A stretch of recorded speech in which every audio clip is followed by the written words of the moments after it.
I hope you're doing really well. This is Tracy Brown, and I'm obviously sitting outside, kind of in the sun. Just needed to get a change of scenery today. Obviously, I'm trying to hide in the shade as well, so bear with the not awesome video background and experience, but I thought this message was important to get out there, and I had to kind of be out and doing some of this stuff this afternoon. So anyway, in our last video, we talked a ton about eating to change our state, and not so much from under caloric eating kind of place. And sometimes some of our under eating is a result of being stuck in either a high sympathetic kind of space or being kind of dorsal and not really recognizing our hunger and accidentally under eating and things like that. So that's what we talked about in Monday's video. But in this video, we're talking about another form of kind of too much or not enough, and that's in the knee-jerk reaction. This is actually a relational rupture response of blaming the body when we feel physically uncomfortable. And so bear with me here a second. It's really interesting how in our early experiences, if we don't have a secure base, we don't really learn how to talk things through. We don't really learn nuance of situations. It's all pretty black or white, all or nothing. And so the same thing happens in adulthood. If we don't have if we don't have skills and we don't have neurobiology to say like, that feels really bad inside, and I'm not the source of the badness.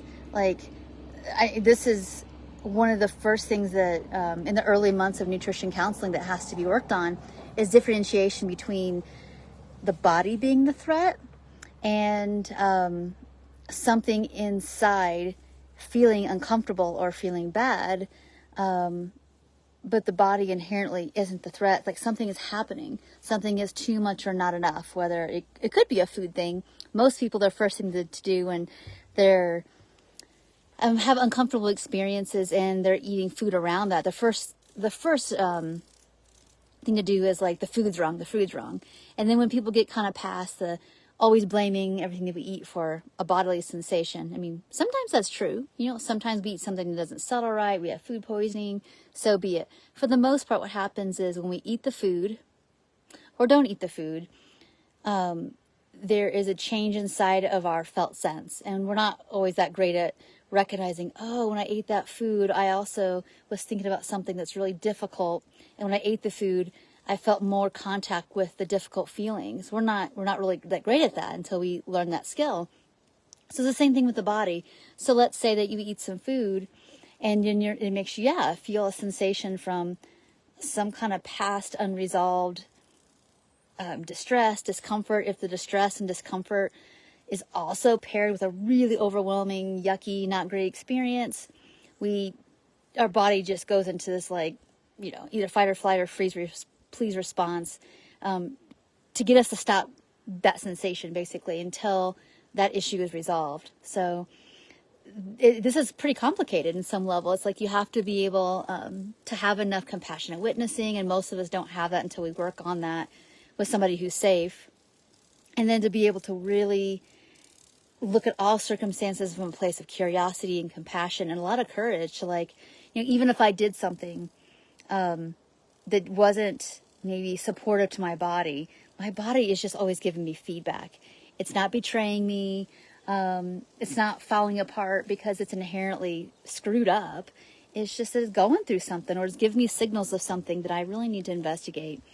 And so this video is just about an option for y'all to be able to I do that. Whenever something is uncomfortable inside, one, I go into a threat response versus is this really a threat or is this uncomfortable? Two, we go into either blaming the body for having the sensations in the first place, or we'll blame some other thing, or we'll blame ourselves. So all this blame is really a displaced not knowing how to be curious, or not just having the skill set to be is this a me thing? Is this something outside of me that's bad and it's past my boundaries, and that's the problem? It's not my body, it's not me, all that. So there's a lot to think about here when it comes to having an embodied experience as a human with your eating, with your body, as well as body image. And we talked a ton about body image last week, that most people's body image problems are just this internalization of the threat of not feeling like we belong and not knowing how to do it without, starving, basically, and having to learn that skill set and all that. So I hope this video was helpful. I hope it kind of brings some ahas, like maybe some places you've been stuck. But if you want more information about this, please let me know. Put a comment in the section below. Reach out to me. I'll be happy to help you kind of get clear if you want to do a clarity call with me to figure out, like, what is this? I've been trying to recover for a really long time, and I'm not sure if it's, I'm not sure what I'm missing, basically. And so if you're in that space, and even if you don't end up working with us, just get some insight so you can kind of go the next step you want to go. And I think that's really important, because the worst thing for me is to hear these stories of people that I've been trying to do intuitive eating to completion, like just be done with this already. And I know that we're always growing, we're always evolving, so we're not going to be like done per se of like growth work probably on ourselves, but there's a level of like, you can be done with this food stuff. It doesn't have to be a lifelong issue. If you're feeling like, okay, I've studied a long time, I feel like I know enough and something's missing, and I'm going to tell you that something's either too much or not enough. And it's in our perception, it's in our belief system, still in our bodies, it's in the avoidance of the things that are inside that we just kind of pushed away because we really just didn't know what to do with it. And there's something you can do about it, for sure. So thank you so much for watching. I'm just letting this big truck go by.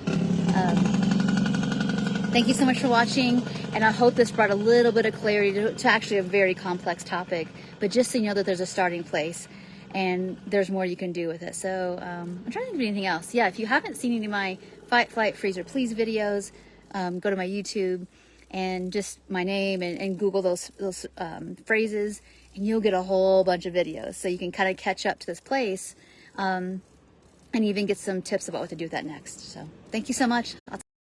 Bye.